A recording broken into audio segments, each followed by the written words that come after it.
मिर्ज़ा गालिब बनाम परवेज़ मुशर्रफ।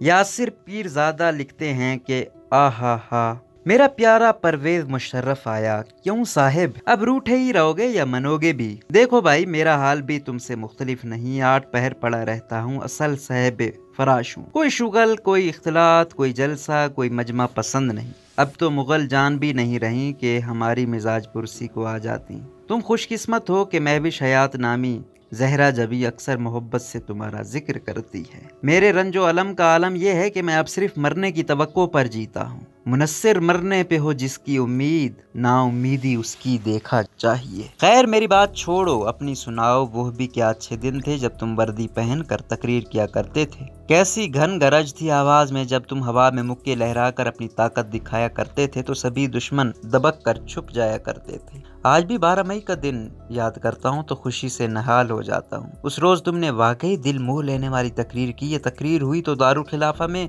मगर इसकी बाज़गश्त कराची तक सुनाई दी। उस रोज 48 लाशें उठाई गई और लाल मस्जिद को भला कौन भूल सकता है। कैसा शानदार ऑपरेशन किया तुमने। वल्लाह तुम्हारी जगह कोई दूसरा होता तो ये हिम्मत ना दिखा पाता। मुंशी हरगोपाल तफ्तो का इल्जाम है कि ऑपरेशन में फास्फोरस बमों का इस्तेमाल भी किया गया। मुझे तो यह हंसतों की उड़ती हुई खबर लगती है। सैयदजादे, मुल्की मफाद की जैसी तशरीह तुमने की वैसी आज तक कोई नहीं कर पाया। तुमने कहा सबसे पहले पाकिस्तान और फिर सबसे पहले पाकिस्तानियों को ही अमर के हवाले करके नकदाम वसूल कर लिए। जामिया हफ्सा की बच्चियां आज तक तुम्हारे हक में दुआएं करती हैं। लाल मस्जिद वाले तुम्हारे नाम की मन्नत मान कर जीते हैं। तालिबान अब तक तुम्हारा कर्ज चुका नहीं पाए। यार लोग इससे पहले एक मार्शल लॉ लगाया करते, मगर तुमने 2 मरतबा आयन की किताब फाड़ कर फेंकी। वैसे वो थी ही इसी काबिल। छपाई नाकिस और रोशनाई मध्यम, न कागज शिवरामपुरी और ना तहरीर दिल पजीर। न जाने लोग ऐसी किताब को सीने से लगाए क्यों बैठे, और ना मुनसिफों की तो तुम बात ही जाने दो।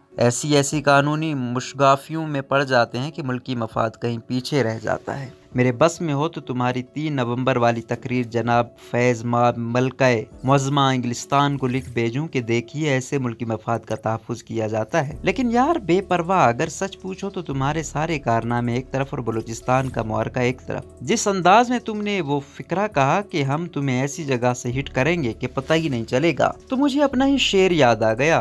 देखना तकरीर की लज्जत के जो उसने कहा, मैंने ये जाना कि गोया ये भी मेरे दिल में है। मीर मेहदी को तो तुम जानते ही हो, जिस तरह उसने उर्दू इबारत लिखने का ढंग पैदा किया है कि मुझको रश्क आने लगा। उसी तरह तुम्हारी जुर्रत रंदाना पे भी मैं नाज करता हूँ। आखिर तुम्हारे आबा व अजदाद हमारे ही शहर के थे।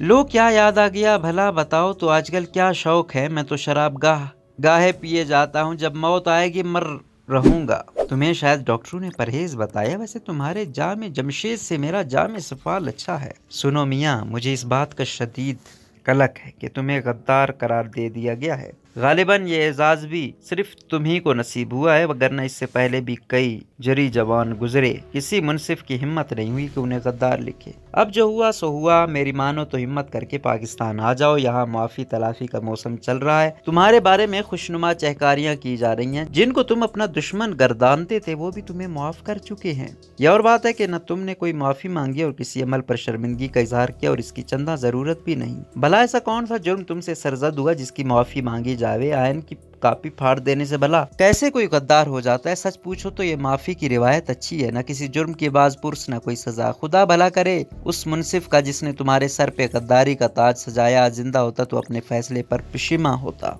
लो भाई, अब मुझे इजाजत दो। डाक का हरकारा आता होगा। ये खत अजरू एहतियात बैरिंग भेज रहा हूँ, जवाब जरूर देना। यहाँ बैठे बैठे जी उकता गया है। तुम्हारे खत से कुछ बहल जाएगा, और अगर खुद चले आओ तो क्या ही कहने। यहाँ खूब मी बरस रहा है। किसी रोज अब्रो शब माहताब में बैठेंगे, पुराने दिनों को याद करेंगे। खुशनुदी का तालिब गालिब। रोजनामा कुदरत की वीडियो देखने के लिए अभी YouTube चैनल पर सब्सक्राइब करें और बेल आइकन पर भी क्लिक करें।